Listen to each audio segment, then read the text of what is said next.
আমাদের দুর্দান্ত প্রেম ছিল। লাইফের ডাইনামিক্সটা কেমন দাঁড়ালো? আপনার যুক্তরাজ্যে আপনার স্বামী আছে, সন্তান আছে। মাই heart is gone, I am in love with this ex president of Bangladesh. এই ভালোবাসাটা বিষিয়ে গেল কিভাবে একটা পর্যায়ে? পদ্মার আড়ালে সবসময় রওশনের সাথে এখানে খেলতেন। মানে আমাকে দেখলে না এখন ভয় পেয়ে যেত, নার্ভাস ফিল করতো সব এই লিডারগুলো। এই রকম সুন্দর ভালোবাসা একটা পর্যায়ে গিয়ে ঠেকলো চুরির মামলায়। আগে তো কিছুই বুঝতাম না যখন রাজনীতিতে ঢুকেছি, কিন্তু এখন তো ধরেন পুরো বাংলাদেশ তো আমাদের মুখস্থ।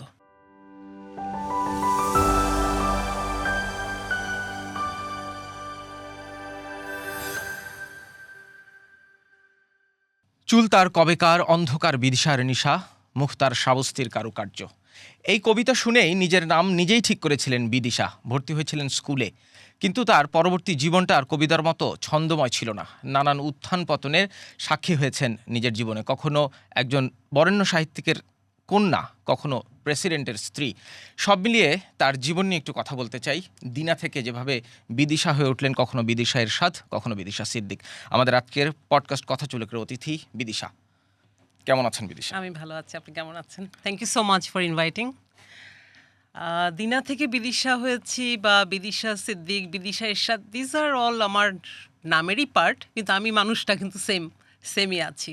না, সেই জন্যই আমি ভাবছিলাম যে আপনাকে পরিচয় করাবো কি আসলে বিদিশা এরশাদ হিসেবে না বিদিশা সিদ্দিক হিসেবে। আপনার বাবার নাম তো অবশ্যই, কারণ আমার বাবার নামই হচ্ছে আমার মূল পরিচয়। কারণ আমার জন্মগ্রহণ হয়েছে বিদিশা সিদ্দিক, আর ডাকনাম ছিল দিনা। এবং আমি স্কুলে ভর্তি হওয়ার সময় আমার বাবা যখন আবৃত্তি করতেন চুলতার কবেকার, অন্ধকার বিদিশা নিশা, তখন আমি এই কবিতাটা শুনে শুনে স্কুলে যেয়ে পাড়ার বাচ্চাদের সাথে যে স্কুলে ভর্তি হতে গেলাম, তখন আমি বলেছিলাম যে না, এখন থেকে আমার নাম ডাকা হবে বিদিশা। বাসায় এসে আমার বাবাকে বললাম আমাকে এখন থেকে দিনা ডাকবে না। বাট দিনা বলে আমাকে আমার বাবার মৃত্যুর সময় শেষবারের মতো আমাকে যখন উনি আমার গাল ধরে, গালের সাথে গাল রেখে আদর করছেন, তখন দিনা বলেছিলেন। আমার মা আমাকে দিনা বলে ডাকেন। আমার আত্মীয় স্বজন যারা আছে, আমার খালারা, আমার ফুপুরা, আমার চাচারা সবাই, বা আমার কাজিন যারা আছে, তারা সবাই আমাকে দিনা বলেই কিন্তু ডাকে। এবং সবথেকে মজার ব্যাপার হচ্ছে আমার বড় ছেলেমেয়েরা খুব দুষ্টামি করে দিনা দিনা করে ডাকে। সো দিনা নামটা হচ্ছে আমার পেট নাম, ওটা সবসময় থাকবে আর কি। বিদিশা নাম হওয়ার পর তো আপনার বোনদের নামও এই নামের সাথে মিলিয়ে হয়ে গেছে। একদম একদম। আমার তারপরে যখন আমার বোনরা জন্মগ্রহণ করলো, ছোট ছোট বোনরা, তখন হয়ে গেল আর কি মনীষা, তৃষা, বিপাশা, এরকম নাম মিলিয়ে আব্বা তখন ওদের নাম রাখলেন আর কি। আপনি 14 বছর বয়সে বাংলাদেশ ছেড়েছিলেন। আমি 14 বছর বয়সে লন্ডনে চলে যাই। একজন যুক্তরাজ্যের নাগরিকের সাথে আপনার বিয়ে হয়েছিল। আমার বাবা পাঠিয়েছিলেন। সেইখান থেকে আবার দেশে ফিরে আসা, এর মাঝখানের জার্নিটা কেমন ছিল? অনেক উত্থান পতনের গল্প আমরা না, পতন হয়নি। ওই সময়টা সব উত্থানই ছিল। কারণ তখন আমি পড়াশোনা করতাম, আমি স্টুডেন্ট ছিলাম। আমি তখন বিদেশি পরিবারের একজন সদস্য, যদিও নিজে বাঙালি, বাঙালি সত্তা, সব কিছু বাঙালি কালচার, এটা ইনহেরিট করতাম। কিন্তু আমি যেহেতু থাকতাম লন্ডনে, তারপর লন্ডন থেকে চলে আসলাম সিঙ্গাপুরে বহু বছর ছিলাম, ওখানে প্রায় 12-14 বছরের মতো। প্যারিসে গেলাম পড়াশোনার জন্য, লন্ডনে ফেরত আসলাম আবার পড়াশোনার জন্য। কোনো পতন হয়নি, হ্যাঁ, উত্থানই হয়েছে সবসময়। বাংলাদেশে ফিরে আসার প্রেক্ষাপটটা কেন তৈরি হয়েছিল তখন? এই বিদেশের লাইফ কাটাতে একটা সময় না ভিতর থেকে মনে হচ্ছিল যে আমি হাঁপিয়ে যাচ্ছি, আমি আসলে বাঙালি। হ্যাঁ, একটা সময় মানুষ যখন বড় হয়, 14 বছর বয়সে তো আর বাচ্চারা বুঝে না তেমন, বা 15, আমি যখন 16 হলাম, 17 হলাম, 18 হলাম, আমি মিস করতে থাকতাম। আমি আমার ভাই বোনদেরকে প্রচণ্ড মিস করতাম, আমি আমার বাবা মাকে মিস করতাম। আমি 3-4 মাস, 6 মাসের মধ্যে যখন স্কুল বন্ধ পেতাম, তখন আমি ছুটিতে আমি বিদেশ থেকে সঙ্গে সঙ্গে চলে আসতাম বাড়িতে। সো সবসময় মনে হতো যে I belong to my country. আমি বাংলাদেশে থাকতে চাই, আমি বাংলায় কথা বলতে চাই, হাত দিয়ে ভাত খেতে চাই, বাঙালি খাবারগুলো মিস করতাম। কারণ আমি তো থাকতামই বিদেশি পরিবারের সাথে। সো এই কালচারটা মিস করতে করতে করতে একটা সময় আমি ডিসিশন নিই, মনে মনে হয়তো বা খুঁজতে থাকি যে আমি বাংলাদেশে আমি থাকতে চাই। তখন আমি বাংলাদেশে গার্মেন্টসের কাজ শুরু করি। এখানে আমি ফ্যাশন ডিজাইনার হিসেবে তখন প্রচুর পপুলার হই এখানে। এত পড়াশোনা তো করেছেন ফ্যাশন? হ্যাঁ, আমি ফ্যাশন ডিজাইনিং অ্যান্ড টেক্সটাইলের উপরে অ্যান্ড কস্টিউম হিস্ট্রির উপরে আমার পড়াশোনা, আমার ডিগ্রি পড়াশোনা সব। সো তারপরে বাংলাদেশে একটা তখন হয়েছে কি, তখন গার্মেন্টসটার মানে একটা বিশাল একটা ভাস্ট একটা সুযোগ ছিল বাংলাদেশে, একটা বুমিং জায়গা ছিল। হ্যাঁ, আর আমি তখন বাংলাদেশের প্রথম মহিলা বিদেশি বায়ার ছিলাম, যেহেতু আমি একদিকে বাংলায় কথা বলছি, একদিকে ইংলিশ জানি, ওদিকে ফ্রেঞ্চে কথা বলছি অ্যাজ এ বায়ার। ফ্রেঞ্চ বায়াররা তখন আমার পরে তখন ডিপেন্ডেন্ট হয়ে গেল আর কি। সো তখন এইগুলো করতে করতেই আর কি আসা যাওয়া Bangladesh, Singapore, London, Paris, it was a beautiful life, it was a beautiful journey. এর মাঝখানেই হয়ে গেল আমার সেকেন্ড পার্ট এন্ট্রি। এর মধ্যে দিয়েই প্রেসিডেন্ট এরশাদ আপনার জীবনে হ্যাঁ। এলো। আপনার শত্রুর সঙ্গে বসবাস কিংবা এর বাইরেও অনেক লেখালেখিতে সেই গল্পটা মোটামুটি সবাই জানে, তারপরেও কি একটু স্মৃতিচারণ করবেন? না, আমাদের দুর্দান্ত প্রেম ছিল, দুর্দান্ত প্রেম ছিল। হ্যাঁ, হতে পারে উনিও আমার থেকে বয়স অনেক বড় ছিলেন, কিন্তু ওনার মধ্যে ধরেন আমি আমার একটা কবি সত্তা ছিলেন, ওনার মধ্যে একটা রোমান্টিক ব্যাপার স্যাপার ছিলেন, উনি অনেক কেয়ারিং ছিলেন, অনেক লাভিং ছিলেন। এই কিছু কিছু জিনিসগুলো, ছোটো ছোটো বিষয়গুলো অনেক টাচ করেছিল আমাকে। ডেফিনেটলি আমার অনুভূতি, আমার তো অনেক অনুভূতি, আসলে অনুভূতিশীল, কারণ আমি একজন এত বড় একজন বরেন্দ্র কবির মেয়ে। সো এটা তো আমি আমার ব্লাডে আমি ইনহেরিট করেছি। সো আমার মনে হচ্ছে এই জায়গাগুলো উনি নাড়া দিতে পেরেছিলেন। সো ওনার সাথে আমার তখন কেমিস্ট্রিটা ভালো ছিল আর কি। ঠিক কি আপনার সবচেয়ে বেশি নক করলো প্রেসিডেন্ট এরশাদ যখন আপনাকে অ্যাপ্রোচ করলেন প্রেমের জন্য? উনি কোনো নাটক করেননি, কোনো ভনিতা করেননি, উনি স্ট্রেট ফরওয়ার্ড ছিলেন। উনি ডিসিশনই নিয়েছিলেন that I need this Oman in my life. This is the girl who is going to be my future, my part of my life. এখানে কোনো রকম আমাদের আন্ডারস্ট্যান্ডিংয়ে এই জায়গাটায় আমাদের কোনো সমস্যা হয় নাই আর কি। সো হয়তো বা আমি অনেক বোকা ছিলাম, উনি হয়তো বা তখন হয়তো অনেক ইনোসেন্ট ছিলাম, এত কিছু বুঝতাম না, রাজনীতিতে একদম বুঝতাম না তখন। তো ওনার কাছে হয়তো ওইটাই ভালো লেগেছিল যে উনি এত মানুষের ভিতরে, এত ভিড়ের মধ্যে, বাংলাদেশে এত পলিটিক্স, এত মহিলা, এত সম্পর্ক, এত কিছুর মধ্যে আসলে উনি উত্থান পতন, ওনার এত অভিজ্ঞতা। তো সেখানে ধরেন উনি আমার মতো একটা বোকাশোকা, একটা ইনোসেন্ট, একটা হাফ ব্রিটিশ হাফ বাঙালি একটা মেয়ে, যে যার বাংলার জন্য এত ক্রেভিং, যার নিজের দেশের জন্য এত মায়া, এত ভালোবাসা, অথচ সে মানে সে আসলে পুরোপুরি মানে মানে ককটেল হয়ে গেছে একটা। সো হয়তো বা সে এটা এনজয় করেছে। সো আর ওনার তখন ওই সময়টা আমার কাছে ওনার সব কিছুই ভালো লাগতো। প্রেম তো এরকমই, প্রেমের তো আসলে হিসাব নিকেশ করে তো আর কেউ প্রেমে পড়ে না, অবভিয়াসলি। তখন আপনার লাইফের ডাইনামিক্সটা কেমন দাঁড়ালো? আপনার যুক্তরাজ্যে আপনার স্বামী আছে, সন্তান আছে।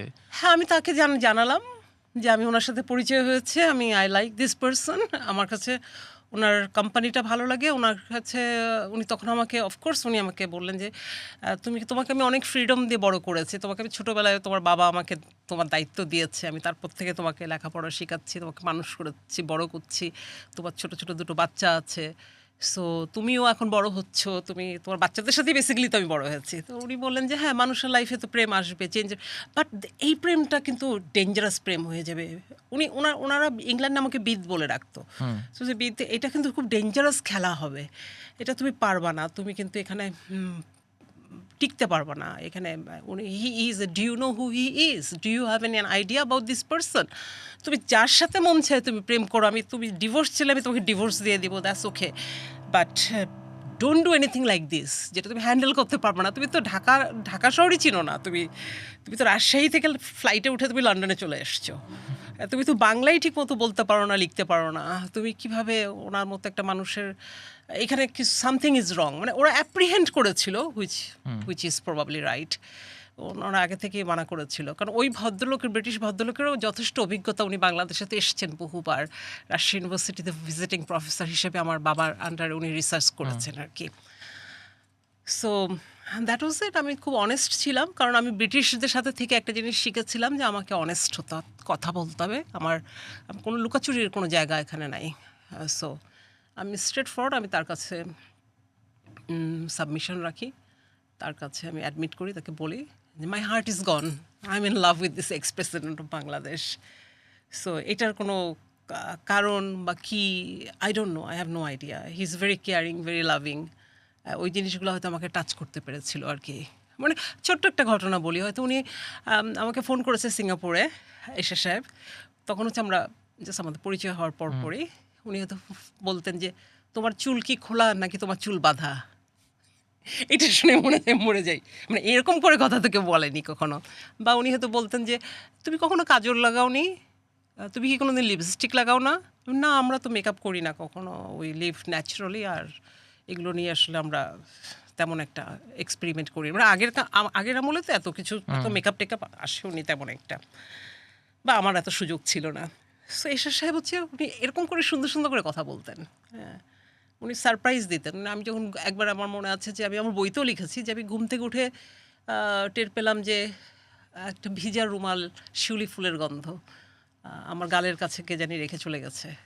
So that's it, anybody would fall in love, এই ছোটো ছোটো বিষয়গুলো। এই ভালোবাসাটা বিষিয়ে গেল কিভাবে একটা পর্যায়ে? পলিটিক্স চলে আসলো এখানে, বহু মানুষের ইন্টারফারেন্স চলে আসলো এখানে, এবং পদ্মার আড়ালে সবসময় রওশনের সাথে এখানে খেলতেন। কারণ আমি তো আসলে এত বুঝি নাই যে এখানে আরও অনেক মানুষজন আছে। এটা হয়তো আমার ভুল, বা আমার উচিত হয় নাই, বা আমার সাথে হয়তো ওনার এটা ক্লিয়ার করা উচিত ছিল, যেটা আমি হয়তো করতে পারি নাই, বা আমি ওভারলুক করেছি, বা আমি মনে করছি উনি তো ওনার ওয়াইফের সাথে এটা ক্লিয়ার করেই এসেছেন। বাট লেটার অন দেখা গেল যে এখানে তো রাজনীতি আছে, উনি তো ওনাকে বাদ দিতে পারবেন না ম্যাডামকে, এটা তো সম্ভব না। উনি আমাকে বলে হয়তো বাদ দিয়ে আমার সাথেই সংসার করছেন প্রেসিডেন্ট পার্কে, উনি ঘর সাজালেন, বাড়ি সাজালেন, সব কিছু করলেন আমাকে নিয়ে, এরিককে নিয়ে উনি লাইফ শুরু করলেন। রওশনের সাথে যখন ওনাকে বাড়ি থেকে বের করে দিলেন, বাট দেন এগেইন একটা সময় দেখা যাচ্ছে যে এই পলিটিক্যাল লোকজনগুলো সবসময় আমার কানের কাছে ঘুনঘুন ঘুনঘুন করতো, আমার এগেনস্টে কথা বলতো।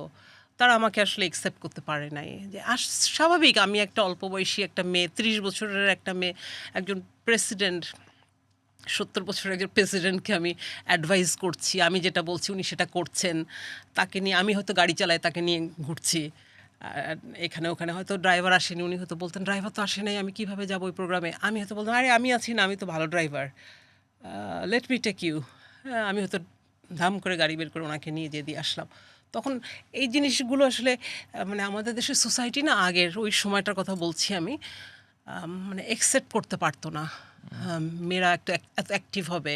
মানে এখন যেমন দেখবেন মেয়েরা টি শার্ট পরছে, মেয়েরা জিন্স পরে ঘুরে বেড়াচ্ছে, মেয়েরা এক্সারসাইজ করছে, সব কিছু করছে, কিন্তু তখন ওই সময়টা আমাদের 2000, আমি 1-2 কথা বলছি, হ্যাঁ, ওরা খুব মানে আমাকে দেখলে না এখন ভয় পেয়ে যেত, নার্ভাস ফিল করতো সব এই লিডারগুলো, এই বৃদ্ধ লিডারগুলো। সো তারা কখনোই আমাকে ওইভাবে মেনে নিতে পারেনি। তারা মনে করতো তাদের জন্য madam Roushan Ershad is best, she is the real madam. একটা ম্যাডাম ম্যাডাম ভাব আছে ওনার মধ্যে। উনি দেশের ফার্স্ট লেডি ছিলেন, উনি পলিটিক্যাল একজন ফিগার, উনি সুন্দর করে ওইভাবে রিপ্রেজেন্টেড হয়েছেন এত বছর, একটা ইউস্ট্রোরও তো একটা ব্যাপার আছে। সো আমাকে এখানে খাওয়াতে আমার অনেক কষ্ট হয়েছিল ডেফিনেটলি। বাট এরশাদ সাহেব খুব থারালি এনজয় করতো আমার কোম্পানি। হয়তো উনি আমাকে নিয়ে এই দেশে যাচ্ছে, ওই দেশে যাচ্ছে, তো ওনার পার্টির এই মানুষগুলো তখন এটা স্বাভাবিক, ওনাদের জীবনেই তো কোনো রং ছিল না, ওনারা আমাদের রং কীভাবে এটা মেনে নিবে আর কি। কিন্তু এই রকম সুন্দর ভালোবাসা একটা পর্যায়ে গিয়ে ঠেকলো চুরির মামলায়। এখন আমি কি বলবো, আমি চুরি করি নাই। হ্যাঁ, খুবই সিলি একটা কেস দেওয়া হলো 2005-এ, যে আমি নাকি মোবাইল চুরি করেছি। এখন এটা ছাড়া কোনো উপায়ও ছিল না, আমাকে এখান থেকে বের করার জন্য তারা সব চেষ্টা করেছে, এবং চেষ্টা করে তারা একটা সিলি একটা মামলা দিতে হয়েছিল যে আমি 5-6 হাজার টাকা দামের একটা মোবাইল নাকি ওনার মোবাইল চুরি করেছি আমি। সো এনিওয়ে, সবাই তো জানে। কিন্তু আপনি যখন এই পলিটিক্সগুলোর মধ্যে পড়ছেন, তখন জেনারেল এরশাদের ভাবনা কি ছিল, বলার কি ছিল? উনি না, ওনার কাছে কোনো চয়েস ছিল না, কারণ নাহলে ওনাকেই জেলে যেতে হতো। ওনাকে এমন একটা ভয়ের মধ্যে রাখা হতো যে আপনি যদি আমাদের কথা না শুনেন আপনাকে জেল খাটতে হবে। সো উনি তো জেল খাটতে চায়নি, উনি তো 6 বছর অলরেডি জেল খেটেছে, জানে উনি এটা কত কষ্টের বিষয়। সো একটা সময় ওনার কাছে স্যাক্রিফাইসের যখন জায়গাটা আসলো, যে ওনার কোনো চয়েস ছিল না, উনি আমাকে মনে করলেন যে হ্যাঁ, আমার প্রেম, আমার ভালোবাসা, আমার স্ত্রী, আমার সংসার, নতুন সংসার, এগুলো আমার ভাগ্যে নাই, আমাকে এটাই স্যাক্রিফাইস করতে হবে। এবং উনি মারা যাওয়ার আগে, যে আমি লিখেছি বা আমার বিভিন্ন মিডিয়াতে এসেছে, মারা যাওয়ার আগে যে উনি 40 মিনিট আমার হাত ধরে উনি মাফ চেলেন, হ্যাঁ, যে আমি সব থেকে বড় অন্যায় তোমার সাথে করে গেলাম, আমাকে মাফ করে দিও, তুমি আমাকে মাফ না করলে আমার মাফ হবে না, আমি জানি। আমি এরিকের ভবিষ্যৎটা আমি নষ্ট করলাম এরকম করে।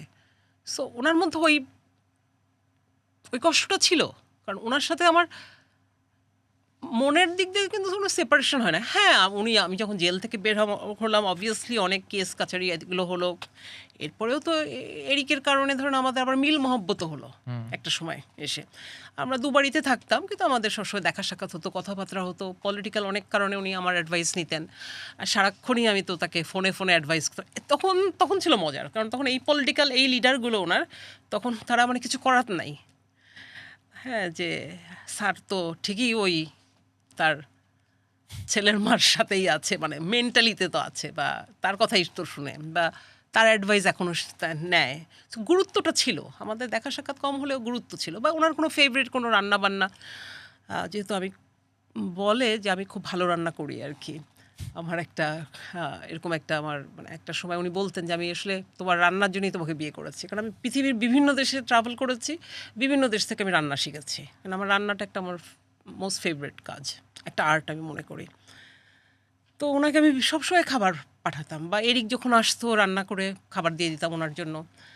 বা এরকম হচ্ছে যে উনি শীতের সময় আমার কাছ থেকে আমাকে বলতেন যে আমাকে এই পিঠাগুলো খাওয়াও, নেক্সট ইয়ার আমাকে আর পাওয়া না। তো ব্ল্যাকমেল করতো সবসময়। আমি আমার বাড়িতে থাকতাম গুলশানে, উনি হয়তো বাড়িধারা বাসায়।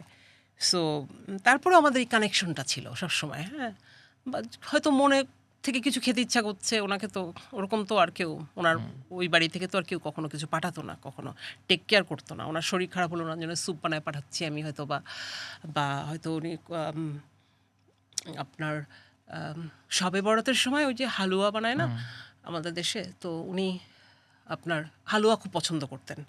তো আমাকে বলতেন দেখো নেক্সট শবে বরাতে আমি নাও থাকতে পারি, প্রত্যেক শবে বরাতে এটা বলতেন।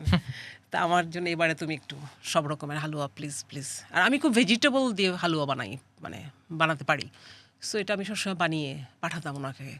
সো এই জিনিসগুলো না আমরা মানে ওনার মৃত্যুর সময়ের আগ পর্যন্ত মানে এই কানেকশনগুলো আমাদের থেকে গেছে। এটা কেউ নিতে পারেনি কখনো, এটার মাঝখানে কেউ আসতে পারেনি। মানে জেনারেল এরশাদ কি একটা সময় পর্যন্ত জীবনে খুব একাকী ছিলেন, এক্সেপ্ট ইউ, মানে পলিটিক্যালি কিংবা পারিবারিকভাবে? হ্যাঁ, অফকোর্স একাকই তো। কারণ আমাকে এখান থেকে সরানোর পরেও তো তারা তো ওই ভ্যাকিউমটা ফিল আপ করতে পারে নাই। উনি তো মেন্টালি সবসময় আমার সাথে ছিলেন। সো একাকই তো। উনি ওনার সন্তানকে নিয়ে, এরিককে বুকে নিয়েই উনি ওনার সময় কাটাতেন। হ্যাঁ, এরিককে নিয়ে উনি বলতেন বাবা চলো এখানে খেতে যাই, ওখানে যাই, বা এরিক তুমি কি করতে চাও। মানে এরিকই ছিল তার লাইফের সব কিছু, মানে একমাত্র আমি বলবো যে ওনার মানে গুড টাইম পাস করা। এছাড়া তো ওনাকে সবাই ব্যবহার করেছে, পদ পদবি, এটা ওটা, পজিশন, টাকা পয়সা, ব্যবসা বাণিজ্য, নেম ফেম, সব কিছুর জন্য তো ওনাকে ব্যবহার করেছে জাতীয় পার্টিকে তখন। জাতীয় পার্টি প্রসঙ্গ যেহেতু আসলোই, আপনার রাজনীতিতে হাতে খড়িও তো জি, জাতীয় পার্টি। জাতীয় পার্টি বা এরশাদ সাহেব। এটা কি একজন রাজনীতিবিদ এরশাদকে দেখে আপনার রাজনীতির প্রতি আগ্রহ জন্মালো, নাকি আপনি চাইছিলেন না রাজনীতি করতে? না, আমি চাইনি রাজনীতি করতে বা রাজনীতিতে আসতে। এরশাদ সাহেবই আমাকে নিয়ে এসেছিলেন। উনি মনে করেছিলেন যে সবারই রাজনীতি করার অধিকার আছে, আর যেহেতু ওনার এই গ্রুপ অফ পিপল, এই যে ওনার পার্টির যে আমার পিছে লেগে গেল যারা, হ্যাঁ, আমাদের জীবনটা বলতে গেলে একরকম হেল বানায় দিতে থাকলো, তখন উনি দেখতেন যে ওনার বিভিন্ন কাজকর্মগুলো তো আমি করতাম, ওনার সেক্রেটারিয়াল পুরো ওয়ার্ক আমি করতাম, ওনার সমস্ত অ্যাম্বাসির সাথে কানেকশন বা যোগাযোগ মেনটেন করা, বা কোথাও চিঠিপত্র দেওয়া। ওই সময়ে তো আর এত ইংলিশ স্পিকিং সবাই তো লেখাপড়া করে আসেনি। আর আমি যেহেতু এসেছি লন্ডন থেকে, আমার ব্যাকগ্রাউন্ড হচ্ছে ইংলিশ। সো ওনার কোনো কিছু লেখালেখি নিয়ে দেখতাম যখন একে হায়ার করছে, ও আসছে সন্ধ্যার সময়, ও মিটিং করছে, আমি তখন বলতে পারি give it to me, let me do it. হ্যাঁ, আমি তো ধরুন 5 মিনিটের মধ্যে একটা ড্রাফট রেডি করে ফেলতে পারি। সো এই অনেক কিছুর ব্যাপারে উনি আমার উপর ডিপেন্ডেন্ট ছিলেন। সো অটোমেটিক্যালি এটা। আর তারপরেও ধরেন আছে কিছু পলিটিক্যাল মানুষজনরা মনে করেছিলেন, অন্য সাইডের কিছু পলিটিক্যাল মানুষজন মনে করেছিলেন যে এখন বিদিশাকেও এখানে আনা উচিত। মানে that is as not a politician, but ওনার হেল্পিং হ্যান্ডের যেমন হয় আর কি, সামওয়ান লাইক এন অ্যাসিস্ট করবে, মানে এক ধরনের পলিটিক্যাল অ্যাসিস্ট্যান্স দেওয়া। Kind of, you can say that. So উনি আমাকে তখন পলিটিক্যাল পোস্ট দিলেন, যে অ্যাডভাইজার সামথিং লাইক দ্যাট। ও আমি রিপ্রেজেন্ট করতে গিয়েছিলাম, জাতীয় পার্টি রিপ্রেজেন্ট করতে আমেরিকায় গিয়েছিলাম, আমেরিকান প্রেসিডেন্টের সাথে দেখা করে এসেছি। একবার চায়নায় গেলাম, চায়নার প্রেসিডেন্টের সাথে একটা মিটিং করে এসেছি। তারপরে হচ্ছে আপনার আরও অনেক দেশ প্রধানের সাথে আমার সাথে উনি যেহেতু পরিচয় করে দিতেন, বাইরের দেশে গেলে বিভিন্ন দেশের অন্য রাষ্ট্রীয় যারা লিডাররা ছিলেন, সো ওনার কাছে মনে হয়েছিল আমার একটা অফিসিয়াল রেকগনাইজেশন থাকা ভালো, থাকলে ভালো portfolio। হয়, পোর্টফোলিও থাকলে ভালো হয়। সো আর আমিও খুব ইজিলি এগুলো টেক কেয়ার করতে পেরেছিলাম আর কি, আমার মনে হয়। আমরা একটু মানে বর্তমান সময়ে চলে আসি। আপনিও কিছুদিন আগে, বছর কয়েক আগে একটা জাতীয় পার্টি করেছেন, রিফর্ম। না, একটা জাতীয় পার্টি না, জাতীয় মানে পার্টি, জাতীয় পার্টি রিফর্ম রিফর্ম, হ্যাঁ ডেফিনেটলি। কারণ জাতীয় পার্টি এমন একটা রাজনৈতিক দল যেটা এতগুলো অংশ হয়েছে হ্যাঁ, নানান সময়, হ্যাঁ। এবং প্রায় প্রতিটা অংশই প্রসিদ্ধ। সেই জাতীয় পার্টিরই আপনি আবার বলছেন জাতীয় পার্টি রিফর্ম। এইটা কি জেনারেল এরশাদের জাতীয় পার্টি নাকি বিদিশা এরশাদের জাতীয় পার্টি? না, বিদেশের সাথে তো কোনো জাতীয় পার্টি থাকার কথাই আসে না, হতেই পারে না। এটা এরশাদ সাহেবেরই জাতীয় পার্টি। কিন্তু রিফর্মটা আমার কাছে মনে হয়েছিল, দেখেন আমি না অতীত, বর্তমান এবং ভবিষ্যৎ তিনটা জিনিসই খুব ভালো দেখতে পাই। আমি খুব ফার্স্টসাইটেড পারসন, আমাকে বলাই হয় যে অ্যাডভান্স আমি বলে দিতে পারি, অ্যাডভান্স আমি চিন্তা করতে পারি, অ্যাডভান্স আমি দেখতে পারি। আমার কাছে মনে হয়েছিল একটা সময় বাংলাদেশে রিফরমেশন আসবে। সো আমি আমার পার্টি থেকে আমি মনে করেছি রিফরমেশন করা উচিত। পরে দেখেন সারা বাংলাদেশে জুলাই আন্দোলন থেকে শুরু করে সব কিছুই তো সব রিফর্ম রিফর্ম রিফর্ম, হ্যাঁ, চেষ্টা করা হচ্ছে। আমি তখন চেয়েছিলাম যে হ্যাঁ, জাতীয় পার্টির রিফর্ম করা উচিত। কারণ জাতীয় পার্টি যেভাবে কিডন্যাপ করে ওনার ভাই জাতীয় পার্টিটা নিয়ে গেলেন, ওনার ছোট ভাই, সো এরপরে তো আমি দেখতেই পেয়েছি যে জাতীয় পার্টি মারা যাবে, জাতীয় পার্টির কোনো ভবিষ্যৎ নেই। তখন আমি মনে করলাম জাতীয় পার্টিটাকে বাঁচিয়ে রাখার জন্য কমসে কম আমি অ্যাটলিস্ট কাগজে কলমে অ্যাটলিস্ট বা কিছু মানুষজন, তৃণমূলের লোকজনের সাথে আমি সম্পর্কটা, যোগাযোগটা রাখি, যেহেতু ওরা রাখছে আমার সাথে, নট দ্যাট আমি কারোর সাথে ডাইরেক্টলি যে যোগাযোগ করছি বা খুঁজছি কাউকে।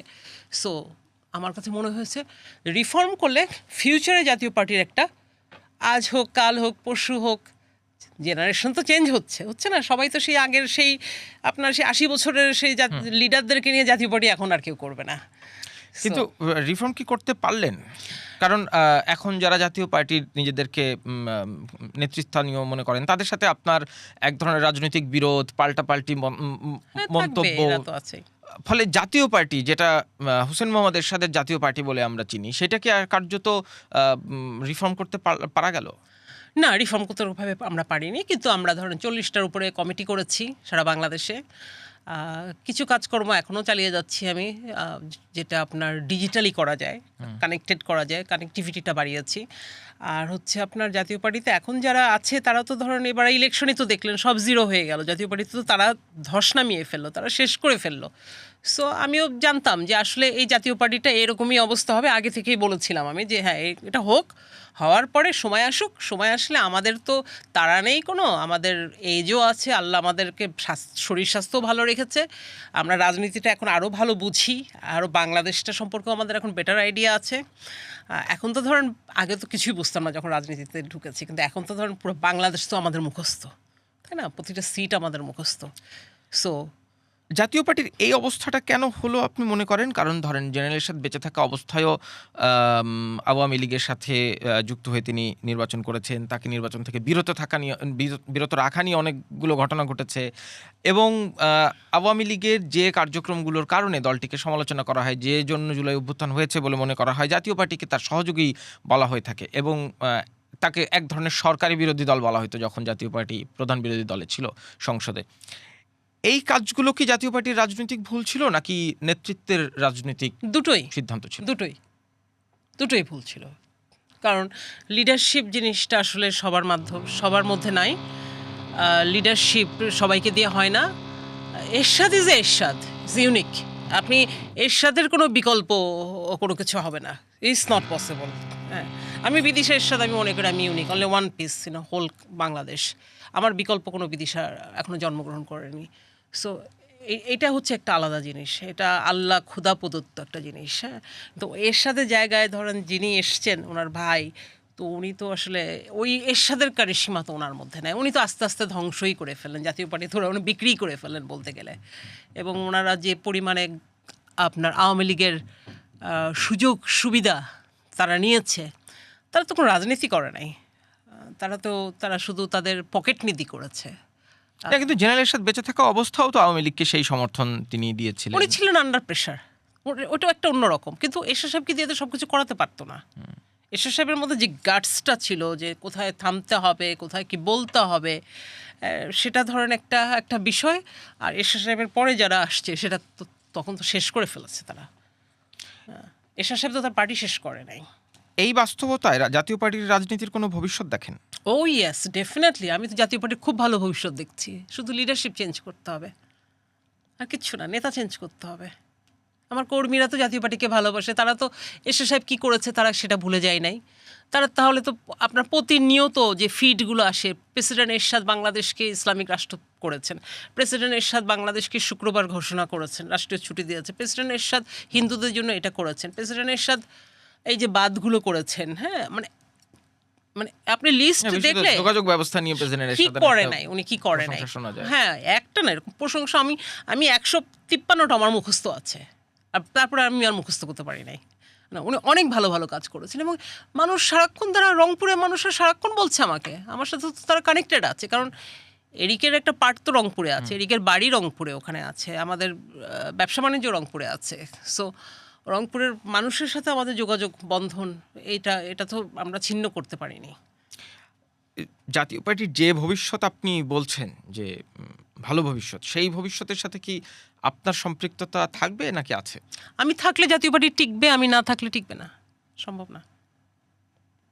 আপনি কি চান জাতীয় পার্টি টিকে থাকুক? অফকোর্স আমি চাই, তার মানে ডেফিনেটলি চাই। তার মানে কি আপনি রাজনীতিতে সক্রিয় ডেফিনেটলি হয়েছেন? হই নাই, হই নাই, এখনো হচ্ছি, সময় মতোই হয়ে যাব। কিন্তু পলিটিক্স থেকে কেউ বের হয়ে আসতে পারে না। পলিটিক্স কিছু কিছু সময় আছে আপনি সামনে থাকবেন, কিছু কিছু সময় আপনি এখন পিছনে থাকবেন। এখন যেমন পলিটিক্যাল কোনো অ্যাক্টিভিটিস নাই, কোনো বাংলাদেশে পলিটিক্স নাই, আমি এখন চুপচাপ আছি, আমি অন্য সাবজেক্ট নিয়ে ব্যস্ত আছি, লেখালেখি নিয়ে ব্যস্ত আছি এখন আমি। হ্যাঁ, লেখালেখি প্রসঙ্গে যাবো একটু পরে, রাজনীতিটা শেষ করি।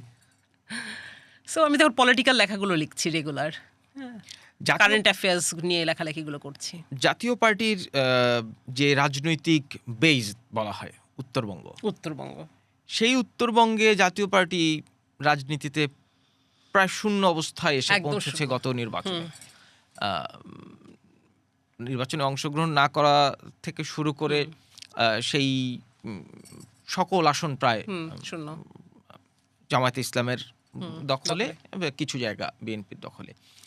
জামায়াতে ইসলাম যে ধারা রাজনীতি করে, জাতীয় পার্টির আমি যতদূর বুঝি আর কি, আমার রাজনৈতিক জ্ঞানে জাতীয় পার্টির সাথে আদর্শগত অমিলই অনেক, একদম অমিল, মানে নর্থ পোল সাউথ না। পোল। সেই জায়গায় জাতীয় পার্টির এই আসনগুলো জামায়াত ইসলাম কিভাবে দখল করতে পারলো, মানে দখল মানে কিভাবে তারা কবজা করতে পারলো, ভোটারদের মন কিভাবে জয় করতে পারলো? ওই যে তারা যে মিথ্যা আশ্বাসগুলো দিয়েছে, বেহেস্তের চাবি দেখিয়েছে।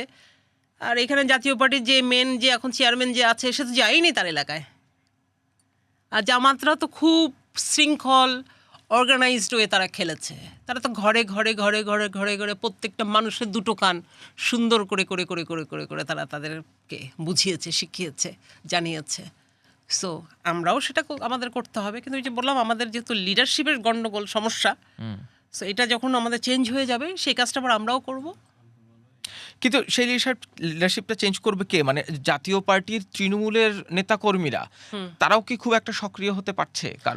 কারণ যে কারণে আওয়ামী লীগ, যুবলীগ, ছাত্রলীগ বাংলাদেশের রাজনীতিতে এখন প্রায় নিশ্চিহ্ন, সেই একই কারণে তো জাতীয় পার্টির নেতাকর্মীরাও এক অর্থে নিশ্চিহ্ন। এক অর্থে ডেফিনেটলি আপনি বলতে পারেন সেটা। কিন্তু রাজনীতিতে আপনি কেউ কাউকে তো বলতে পারেন না একদম শেষ হয়ে গেছে। তাহলে তো আমরা বলতে পারতাম যে বিএনপিও শেষ হয়ে গেছে। 17 বছর পরে বিএনপি এখন বাংলাদেশে রুল করছে, বাংলাদেশে ক্ষমতায় এসছে। তো রাজনীতি থেকে আমরা বলতে পারি না যে সবাই বাদ হয়ে গেছে, বাদ হবে। তো রাজনীতি করতে দিতে হবে, আওয়ামী লীগকে করতে দিতে হবে, জাতীয় পার্টিকেও রাজনীতি করতে দেবে। তা না হলে বিএনপি একা সার্ভাইভ করতে পারবে না, সাস্টেন করতে পারবে না। জামাতের সাথে তো ডেফিনেটলি না। যতই জামাতের সাথে ভালো বন্ধুত্ব থাকুক না কেন বিএনপির, আলটিমেটলি জামাত খেয়ে ফেলবে বিএনপিকে। আমি জাস্ট আপনাকে এটা ওপেনলি বলে দিয়ে গেলাম। তার মানে কি এই সামনের দিনের রাজনীতি নিয়ে আপনার একটু বিস্তারিত চিন্তা ভাবনা আছে? আচ্ছা, না জানাই এখন, সামনের দিনে জানাবো। তাহলে এই মুহূর্তে কি নিয়ে ব্যস্ততা? এই মুহূর্তে আমি বই নিয়ে ব্যস্ত আছি, কিছু লেখালেখি চলছে। কি বই লিখছেন? শত্রুর সঙ্গে বসবাসের পরের অংশ কি আমরা জানতে পারবো? হ্যাঁ, পরের অংশ। আরও কিছু গল্প রেডি করেছি, আরও প্রায় 5-6টা বই রেডি করছি, on the way, on the process. Plus আমি তো রেগুলার, আপনি দেখেছেন জানেন যে আমি রেগুলার কারেন্ট অ্যাফেয়ার্স নিয়ে পলিটিক্যাল অ্যানালাইসিসগুলো করি আমি রেগুলার মিডিয়াতে, এগুলো আমার লেখাগুলো আসছে। সো এগুলো নিয়ে ব্যস্ত থাকি, প্লাস লাইফস্টাইল এখন চেঞ্জ করে ফেলেছি। আর আমার একজন স্পেশাল চাইল্ড আছে যে হচ্ছে সুপার জিনিয়াস, সো এরিক এরশাদ। এরিক এরশাদ। সো ধরুন ওর জন্য এখন আমার বাঁচতে হবে, সো ডেফিনেটলি ওর জন্যই আমার বেঁচে থাকা, ওকে নিয়ে আমার চিন্তা ভাবনা সব কিছু। ওকে দেখে রাখার সাথে সাথে আমাকে নিজেকেও আমাকে ঠিক রাখতে হবে, কারণ আমার তো বয়স বাড়ছে। সো আমি এখন প্রচণ্ড রকমের হেলথ কনসিয়াস হয়ে গেছি। সে লাইক আমি আগে হয়তো 2 কিলোমিটার আমি হাঁটতে পারবো ভাবিনি কখনো, এখন আমি পুরো হাতের জিল আমি 2 বার দৌড় মারতে পারবো। এটা আমি নিজেকে করেছি। আগে আমি ঘুম থেকে উঠতাম হয়তো 10টায়, এখন আমি ঘুম থেকে উঠি 6টায়। তারপরে দৌড়, বৃষ্টি হোক, গরম হোক, শীত হোক, যাই হোক, একটা মানে বাড়ির ধারের ভিতরে একটা দৌড় মেরে চলে আসলাম এরকম। যেমন দেশের বাইরে ছিলাম আমি আর এরিক প্রায় 14-15 দিন, আমরা প্রতিদিন প্রায় এরিকের পায়ে সমস্যা আছে, তারপরে ও আমাকে ধরে ধরে হাঁটে, খুব ফাস্ট হাঁটে ও। যেমন প্রতিদিন আমরা 8-10 কিলোমিটার আমরা দৌড়াতাম। তারপর আমরা আমাদের খাবার স্টাইল চেঞ্জ করে ফেলেছি, কারণ আমরা স্টাডিতে দেখছি যে বাংলাদেশে আমরা যা খাবার দাবার খাচ্ছি দিস আর অল অ্যাকুমুলেট হচ্ছে, ফ্যাটি লিভার একটা সমস্যা আছে, কিডনি ক্যান্সার, এই জিনিসগুলো। সো আমরা এখন প্লান্ট বেসড ফুডে চলে যাচ্ছি। হ্যাঁ, সো এই লাইফস্টাইল চেঞ্জ, এবং রেগুলার এক্সারসাইজ করছি প্রতিনিয়ত, প্রতিদিন ধরেন 3 ঘন্টা, এরিক 3 ঘন্টা জিম করে, আমি 3 ঘন্টা জিম করি, আমি 3 থেকে 4 ঘন্টা জিম করি আমি দুবেলা। সো এইগুলোতে আমাদের প্রচুর সময় চলে যায়। লেখা যেগুলো লিখছেন এগুলো কি ফিকশন না নন ফিকশন? মানে আপনি যেহেতু একজন বরেণ্য সাহিত্যিকের কন্যা, আপনার রক্তে নিশ্চয়ই সাহিত্যটা এমনিই মিশে আছে। সেই জায়গা থেকে কি গল্প লিখছেন শুধু, নাকি সেই যে শত্রুর সঙ্গে বসবাস যেখানে শেষ করেছিলেন তার পরবর্তী জীবন নিয়ে সেরকম আরেকটা মারমার কাটকাট গল্প বই আমরা পাবো? নিশ্চয়ই এরকমই কিছু একটা হবে, ডেফিনেটলি এরকমই কিছু একটা আছে। আরো আরো মানে কিছু একটু কি ইঙ্গিত দেওয়া যায়? না, ইঙ্গিতের কিছু নাই, কারণ আমার লাইফটা তো লট অফ স্টোরিজ, আমার লাইফের স্টোরিজের কোনো শেষ নাই। সো মাঝখানে অনেকেই আমাকে বলছিলেন যে এই বইটা এত আগে লিখে ফেলেছেন, এরপরে তো অনেক কিছু হলো, কিছুই তো লিখলেন না, আর কি হলো এরপরে, কি হলো ওটা, কি হলো এরিকের সাথে, কি হলো এরশাদ সাহেবের সাথে, এত কিছু পরে হলো, আপনি আপনি এক কাপড়, অনেকে আমাকে বলে এই কথাটা, এবং আমি দেখতাম ইটস ট্রু দ্যাট আমি এক কাপড়ে অ্যারেস্ট হয়ে প্রেসিডেন্ট পার্ক থেকে আমি চলে গেলাম, হ্যাঁ, 2005 সালে যখন আমাকে অ্যারেস্ট করে নিয়ে যায় ওই সময়কার সরকার, এবং ওই প্রেসিডেন্ট পার্কে এখন আমি ফেরত আসছি আবার এক কাপড়েই। So it's like karma is working. হ্যাঁ, যারা যারা আমার সাথে অন্যায় করেছে তারাও সবাই পানিশড হয়েছে ভালোই মোটামুটি। সো আমি দেখেছি এগুলো সব। হ্যাঁ, এই যে 15-16 বছরটা ওই বইটা লেখার পরে 14 বছর মনে হয় এখন। সো কী হলো না হলো এটার মধ্যে অনেক আরও এরশাদ সাহেবের সাথে ওই সময় ধরেন আমি আমার বই যখন লিখেছি তখন হয়তো একটা অন্য মানসিকতা থেকে লিখেছি, হয়তো চিন্তাভাবনা থেকে, বা that time it was true, যা লিখেছি সবই সত্য, কোনো কিছু এখানে কোনো মিথ্যা, কোনো কিছু ভুল, কোনো কিছু ছিল না। বা তারপরের অংশদের কন্টিনিউ প্রসেস হয়েছে। তখন বই লিখেছি হচ্ছে শত্রুর সঙ্গে বসবাস, মানে একজন না, মানে আমার আশেপাশে এতগুলো শত্রুদের নিয়ে আমি বাস করতেছি।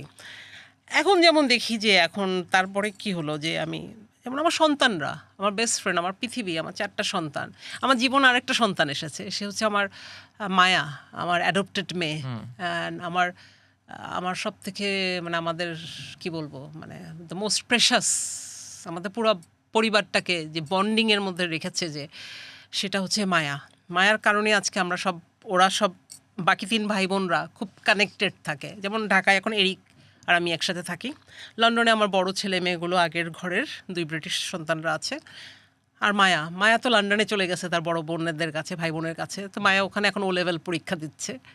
সো মায়াকে আমি পেয়েছিলাম, দার্জিলিংয়ে পড়তো। মায়া একসময় দার্জিলিংয়ে ছোটোবেলায় পড়তো, তারপরে কোভিডের পরে ইজাবেলা বাংলাদেশে এসে বলে, মা তুমি এরিক আর মায়া দুজনকে হ্যান্ডেল করতে পারবে না, এরিক তো মা ছাড়া বড় হয়েছে এত বছর, তুমি এরিককে টেক কেয়ার করো, আমি মায়ার দায়িত্ব নিচ্ছি, আমাকে বিশ্বাস করে দিতে পারো তুমি।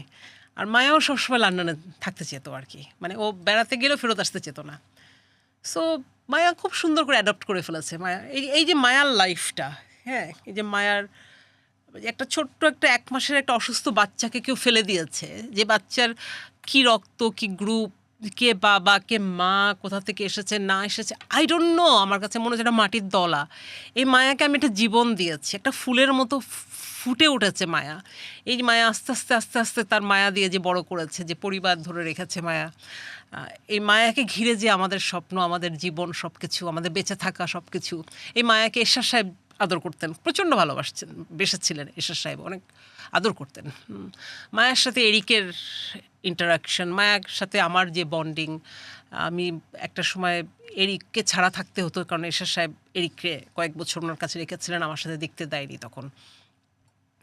সো এই মায়াকে নিয়েও আমার একটা বই আছে, কিন্তু যে মায়ার ডায়েরি, যে মায়াকে যে ডায়েরিটা আমি লিখেছি, এবং মায়াকে, মায়ার সম্পর্কে সব কিছু আমরা মায়ার 15 গত বছরের 15 জন্মদিনে আমরা জানিয়েছি। আমরা একদিন মায়াকে ডেকে বলেছি, মায়া তুমি কে, তুমি, মানে মায়া দেখলাম যে একটা সময় ও খুব মেন্টালি আপসেট হয়ে যেত, যে এত ভালোবাসো কেন আমাকে, মানে ও এটাই নিতে পারতো না, আমাকে, আমার জন্য কেন তুমি, তোমার, আমার লেখাপড়ার জন্য তুমি তোমার বাড়ি কেন বিক্রি করে দিচ্ছ। মানে আমি যখন ফাইন্যান্সিয়ালি পারছিলাম না, তখন আমার নিকেতনে একটা ফ্ল্যাট ছিল না, ওই ফ্ল্যাট আমি মায়ের পড়াশোনার জন্য আমি ওটা বিক্রি করে দিই। সো মায়া এই জিনিসগুলো এখন বড় হচ্ছে, ও নিতে পারতো না যে আমার মা এত কিছু কেন করে, আমার জন্য কেন করে, আমি কেন এত প্রায়োরিটি, আমার ভাই বোনরা সারাক্ষণ আমাকে নিয়ে এত অবসেসড কেন। সো এই যেমন মায়ার এই পুরো জার্নিটা নিয়ে আমার একটা বই আছে। হ্যাঁ, সো এরকম অনেকগুলো আলাদা আলাদা বই আছে আর কি, সব রিয়েল লাইফ থেকেই নেওয়া আর কি। সেগুলো কবে পড়বে পাঠক? আমার মনে হয় এবছরে আমি সব কমপ্লিট করে ফেলবো, আমি আর সময় নিব না। ওই শত্রুর সঙ্গে বসবাস, যেটা আমি 4 বছর ধরে আমি আমি করেছি, এটা করব না, সময় লেগেছিল প্রথমটা। সো এখন তো ধরুন একটা পরিচিতি আছে আমার, লেখক হিসেবেও আছে, মানুষ হিসেবেও আছে, এরিকের মা হিসেবে আছে। সো আমি চাই যে, যেহেতু সবাই জানতে চায়, মানুষের আগ্রহ আছে, ইয়া ওয়াই নট। তারপর কবিতার বই আসবে একটা, যেহেতু আমি কবিতা লিখি অনেক। সো আমি আসলে সাহস করে লেখা শুরু করেছি। আমি বেসিক্যালি আমি খুব ফাম্বলিং করতাম, যে চিন্তা করি তো, আমি ইংলিশে চিন্তা করি, তো ওটা আবার ট্রান্সলেট করে বাংলায় আবার প্রসেস করতে হয়, তো লিখতে গেলে আমার একটু উল্টাপাল্টা হয়ে যায়। তো আমি খুব ইনসিকিউরিটিতে ভাবতাম যে আমি হয়তো মানে পারবো না। তো এখন এটা লিখতে লিখতে হয়ে গেছে আর কি, যেহেতু আমি আপনার এডিটোরিয়াল লেখাগুলো লিখছি, এগুলো গুরুত্ব সহকারে এগুলো ছাপা হচ্ছে, তখন আমার মধ্যে একটা স্পিড কাজ করছে। এবং বিভিন্ন মিডিয়া থেকে যখন আমার কাছে লেখা চায়, তখন আমার কাছে মনে হয় যে yes I can do it, তাহলে ওয়াই নট বুকস। আমার ভাই খুব ভালো লেখে, সাম্য, আমার একটা মাত্র ভাই সাম্য। তো ও আমাকে প্রচণ্ড রকমের ইন্সপায়ারেশন দেয়, ও আমাকে বলে আপামনি তুমি লিখতে থাকো, শুধু কী ভুল ভাল কী হলো না হলে পরেরটা পরে, মানুষ তোমার ওই ভুল ইংলিশ বাংলা অর্ধেক ইংলিশ, এটাই মানুষ পড়বে, এটাই একটা স্টাইল তৈরি হয়ে গেছে। সো মানুষ স্টোরি খুঁজে, সো তোমার স্টোরিগুলো তো real story, real life story, so do that. আপনি মাঝখানে বলছিলেন যে আপনি লাইফস্টাইল চেঞ্জ করে ফেলেছেন, খাওয়া দাওয়ার ধরন চেঞ্জ করে ফেলেছেন। এটা কি শুধুমাত্র বয়সের সাথে সাথে নিজেকে ফিট রাখার জন্য, নাকি এমন কোনো কারণে আপনার মনে হয়েছে যে না, পুরো লাইফস্টাইল চেঞ্জ করে ফেলা উচিত? এক তো আমি স্পেশাল চাইল্ডের মা, সো অবভিয়াসলি আমার ছেলে খুবই হেলথ ফ্যানেটিক, সো আমার ছেলের কারণে হচ্ছে আমি সারাক্ষণ প্রেশারে থাকি।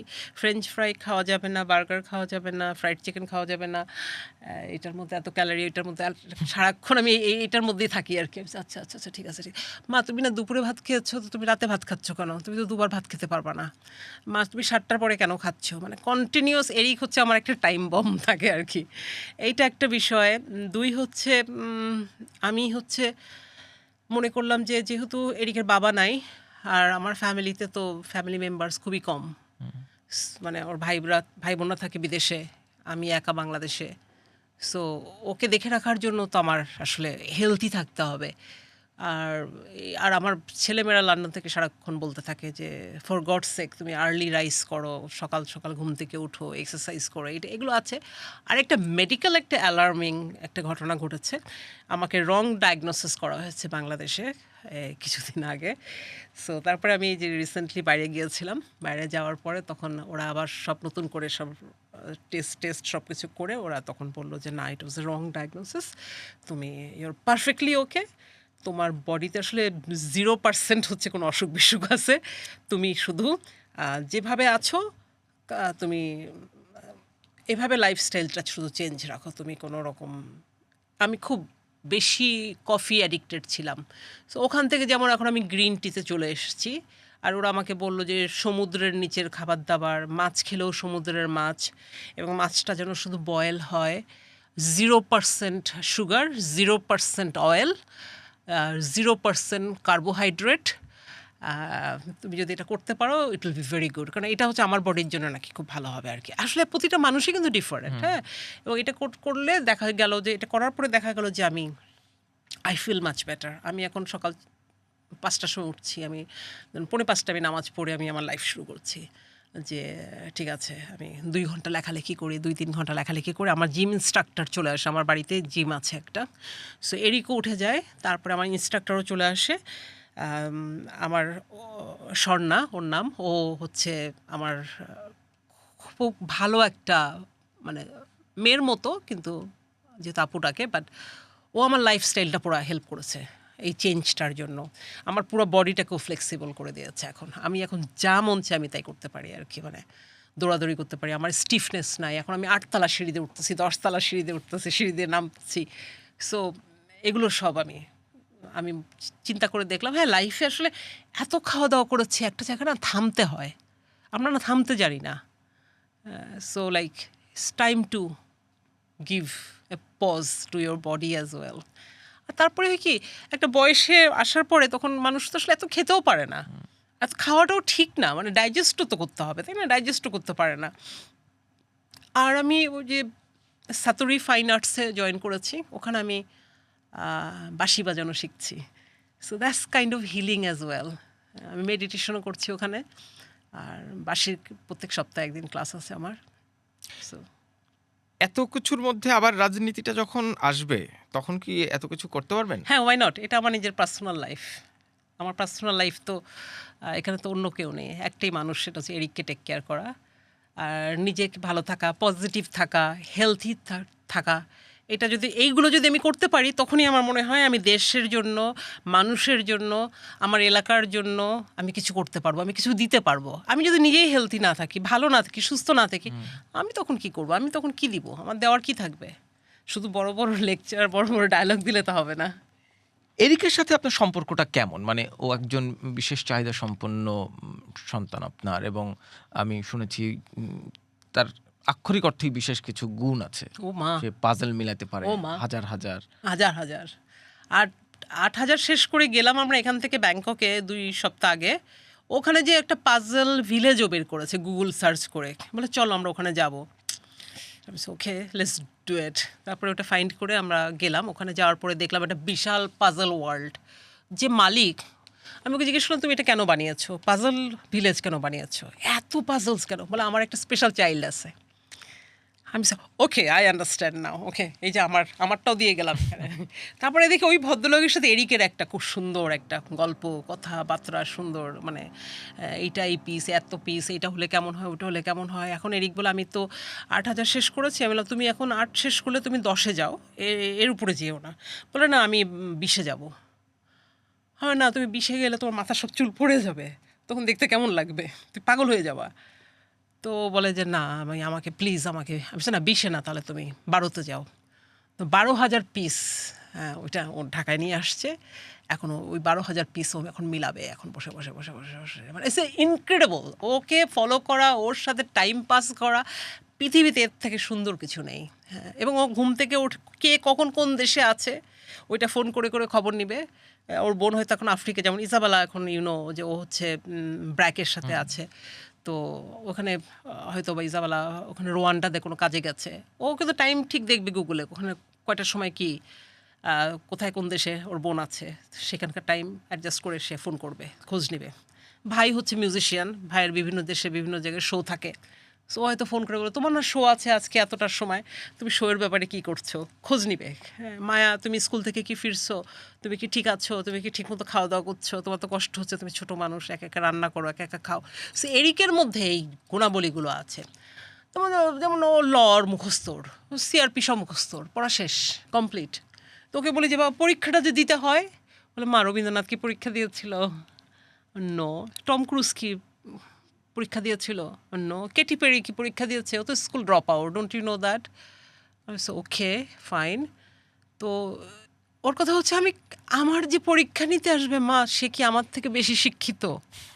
ও আমাকে কেন পরীক্ষা করবে? আমি যতই বলি বাবা এটা একটা সিস্টেম আমাদের, বলে না আমাকে পরীক্ষা করার কিছু নাই, যে পরীক্ষা করতে আসবে তাকে বললো আমার থেকে বেশি শিখে আসতে, সে কি আমার থেকে নলেজেবল? বিল গেটস কতখানি পড়াশোনা করেছে মা? আইনস্টাইন কি পড়েছে তুমি কি জানো? আমাকে পরীক্ষা করার কিছু নাই, মানুষ পাগল হয়ে যাবে আমাকে পরীক্ষা করতে গেলে। আপনাকে কিভাবে দেখে এরিক? আমি ওর বন্ধু, আমি ওর মা, আমি ওর বন্ধু। ও যখন ব্যাংকক থেকে আমাকে সার্টিফিকেট দিল যে আমার হচ্ছে 0% আমার কোনো অসুখ বিসুখ কোনো কিছু নাই, যেমন আমার সুগার হচ্ছে 5, আমার কোনো প্রেশার নাই, আমার কোনো আর্থারাইটিস নাই, আমার কোনো এটা নাই ওইটা নেই, সব কিছু মিলে সব মিলে ওরা যখন আমাকে বোর্ড থেকে সার্টিফিকেট দিল, আমার ছেলে বললো আমি কি ভুল ডায়াগনোসিস বাংলাদেশ থেকে হয়ে যাওয়ার ভুল পরে? ডায়াগনোসিস হওয়ার পরে তখন এরিক বলে যে আমি 100 রাকাত নামাজ আমি আল্লাহর কাছে আমি বলেছি আমি 100 রাকাত নামাজ পড়বো। আমি এরিক তুমি মারা যাবা, 100 রাকাত পড়তে হবে না আব্বা আমার জন্য? বলে আমার তো পৃথিবীতে আমার বাবা ছাড়া আমার শুধু মাই আছে, আমার তো আর কেউ নাই, তুমি না থাকলে আমার কী হতো মা? আমি তো এটাই চিন্তা করতাম সারাক্ষণ যে আল্লাহ তুমি আমার মাকে আর কিছুদিন সময় দাও, নাহলে আমি কীভাবে আমার মা ছাড়া থাকবো? So Eric is totally dependent on me. যেমন ও হচ্ছে জুলাই মাসে ও যেমন আমার জন্য মানত করেছে যে ও উমরায় যাবে আমাকে নিয়ে। আমি আচ্ছা ঠিক আছে, ওমরার জন্য মানত করে ফেলেছে, আচ্ছা ঠিক আছে বাবা, ফাইন্যান্সিয়ালি তো অনেক কষ্টে আছি আমরা, অনেক ঝামেলা আছি আমরা ট্রাস্টের ঝামেলা নিয়ে, এখন দরকার আছে না মা, আমি তো আল্লাহর কাছে জবান দিয়ে দিয়েছি। ও প্রচণ্ড আল্লাহ ভক্ত মানুষ। মা চলো তোমার যত কষ্ট হোক, আমার তো 5 স্টার হোটেল লাগবে না, আমি মা বিজনেস ক্লাসেও ট্রাভেলিং করি না, আমি ইকোনমি ক্লাসে ট্রাভেলিং করবো। আমি সেই তুমি তো জীবনে করো না এগুলো, বলে আমি করবো এখন থেকে, আমাকে তো কষ্ট দিচ্ছে না এই লোকজনগুলো, ঠিক আছে না হোক, আল্লাহর কাছে আমি যে বলে আসি যে আল্লাহ তুমি আমার মাকে তো ফেরত দিয়েছ, আমার আর কিছুর প্রয়োজন নেই।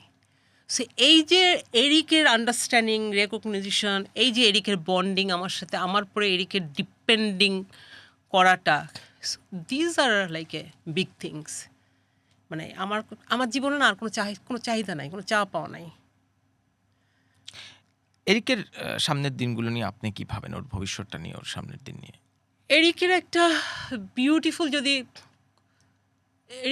বিউটিফুল একটা যাতে লাইফ হয়, একটা সিকিওর লাইফ হয়, এইটা নিয়ে আমি কাজ করছি বেসিক্যালি। এটা খুব ইম্পর্ট্যান্ট। ওর বড় ভাই বোনরা বলে যে মাম, যেমন আমাকে যখন রং ডায়াগনোসিস করেছে, প্রথম কথা ইজাবেলার হচ্ছে মা এরিকের কি হবে, বলে আবার চেঞ্জ করে ফেলেছে, বলে I am here mum, don't worry, I'll be with you, আমি এরিকের সাথে আছি। তো এরিকের হাত ধরার মতো ভাই বোনরা আছে, তারা ব্রিটিশ হোক, তারা নন বেঙ্গলি হোক, বা তারা হাফ বাংলা জানুক, বাট বিশাল একটা সাপোর্ট হচ্ছে এরিকের। আর এরিকের নিজের খুব ভালো ভালো বন্ধু বান্ধব হয়েছে দেশে বিদেশে, যাদের সাথে এরিক কমিউনিকেট করতে পারে। আমি এরিককে না, এই পলিটিক্যাল কিছু দুষ্টু লোকরা যারা এরিককে ডিস্টার্ব করেছে, যেমন আমাদের একটা স্টাফ এরিকের বিরুদ্ধে মিথ্যা মামলা দিয়েছে চট্টগ্রাম কোর্টে। হ্যাঁ, এরিকের চেক চুরি করে চেক সাইন করে নিয়েছে, করে 80 লক্ষ 1 কোটি 80 লক্ষ টাকার, 1 কোটি কত 60 লাখ না 90 লক্ষ 1 কোটি 80 লক্ষ টাকার দুটো চেক দিয়ে এরিকের নামে মামলা করে দিয়েছে চট্টগ্রামে। এই এখন বাচ্চার কষ্ট, এই যে বারবার করে যাচ্ছে আসতেছে। এবং এরিকের কথা, আমি তো কারোর কাছে টাকা নিইনি, আমার নামে আমার সিগনেচার নকল করে যদি কেউ এটা করে, হ্যাঁ, বা আমাকে যে ভুল বুঝিয়ে কেউ কিছু করে, সো এটার জন্য আমি তো না। এই যে দুষ্টু কিছু লোকদের পাল্লায় আমরা পড়েছিলাম, এখান থেকে বের হয়ে আসতে না আমাদের কিছু কষ্ট হয়েছে। যেমন আমাদের ট্রাস্টটা তো টোটালি লুটপাট করে খাচ্ছে, ট্রাস্টের যে মেম্বারগুলো আছে, এই মেম্বারগুলো, কারণ ট্রাস্টের চেয়ারম্যান হচ্ছে এখন জেলখানায় আছে গত 8 মাস ধরে। সো তাহলে এরিক চলবে কেমন করে? সে আমার চালাতে হয়, আমার তো চালাতেই হবে, আমার সন্তান, আমার যা আছে যতটুকু আছে এটুকু দিয়েই আমাকে আমার সন্তানকে চালাতে হয়। মানুষ বাইরে থেকে কিন্তু এটা বুঝে না, মানুষ বাইরে থেকে মনে করে ও আচ্ছা এরশাদ সাহেবের তো হাজার হাজার কোটি টাকার মনে হয় সম্পত্তি সব বিদিশাকে দিয়ে গেছে, যেহেতু বিদিশা এখন প্রেসিডেন্ট পার্কে এরিকের সাথে থাকে। সো ওই একটা মিথ মানুষের মাথার মধ্যে আছে, কিন্তু কেউ জানে না, কেউ বুঝছে না যে আমরা কত সাফারিং আমরা করি। হয়তো যখন প্লেনে উঠি, যখন আমরা ইকোনমি ক্লাসে ট্রাভেলিং করি এখন, তখন মানুষ তাকায় থাকে যে আসলে এরা কি কিপটা না কি আসলে অ্যাফোর্ড করতে পারে না, প্রবলেমটা কি? 10 বছর পর বাংলাদেশের রাজনৈতিক বাস্তবতায় 10 বছর পর বাংলাদেশকে কোথায় দেখেন আর আপনাকে কোথায় দেখেন? ধরে দ্যাট নিলাম ইজ এ বিউটিফুল কোশ্চেন। এই কোশ্চেনের উত্তর আসলে ওপেনলি মিডিয়াতে না দেওয়াই ভালো। না যতদূর এটা খুব smart question. I think I am preparing my self, যাতে আমি 10 বছর পরে একটা ভালো একটা জায়গায় আমি দেখি। আমার জ্যোতিষী বলেছে আমার ভালো জায়গায় আমি যাব আগামী 5-7 বছরের মধ্যেই। আমরা নিশ্চয়ই সেই ভালো জায়গাটা জানতে পারবো। বাট আমি পজিটিভলি আমি আশা করি যেন বাংলাদেশ ভালো থাকে। আমার সব থেকে বড় চাওয়া আমার নিজের জন্য কিছু না, আমি নিজে যদি কিছু করতে পারি, কাউকে হেল্প করতে পারি, সে দেশ হোক, দেশের মানুষ হোক, এতেই আমি খুশি। আমার কিছু হতে হবে, আমি অনেক কিছু হয়ে গেছি জীবনে। আমার কোনো আইডেন্টিটি ক্রাইসিস নেই যে আমার কিছু হতে হবে। আমার কিচ্ছু হতে হবে না, আমার কোনো এমপি হতে হবে না, মন্ত্রী হতে হবে না, আমার মধ্যে কোনো কাড়াকাড়ি, কোনো খাওয়াখাওয়ি, এইগুলো কিচ্ছু আমার নেই। আমি তো সব দেখেছি, সব খেয়েছি। সো দেশ ভালো থাকলেই আমি ভালো থাকবো। বিশা, আপনাকে অসংখ্য ধন্যবাদ Thank you so much. এসে কথা বলার Thank you জন্য। very, আমরা very much. I'm very, আপনার very সামনের grateful. পথ চলাগুলো নিশ্চয়ই Thank দেখব। you. আপনাকে অসংখ্য ধন্যবাদ জানাচ্ছি। Thank you so much. কথা বলছিলাম বিদিশা এরশাদের সাথে, বিদিশা সিদ্দিকের সাথে। যাই বলুন না কেন, তার জীবনের নানান গল্প শুনলাম এবং সামনের দিনে নিশ্চয়ই তার শত্রুর সঙ্গে বসবাসের পর আরও যা যা ঘটেছে তার জীবনে, সেইগুলো নিয়ে যে বইটি লিখছেন সেটিও পড়ার অপেক্ষায় থাকবো। আপনাদের সবাইকে ধন্যবাদ পডকাস্ট কথা চলুক দেখার জন্য।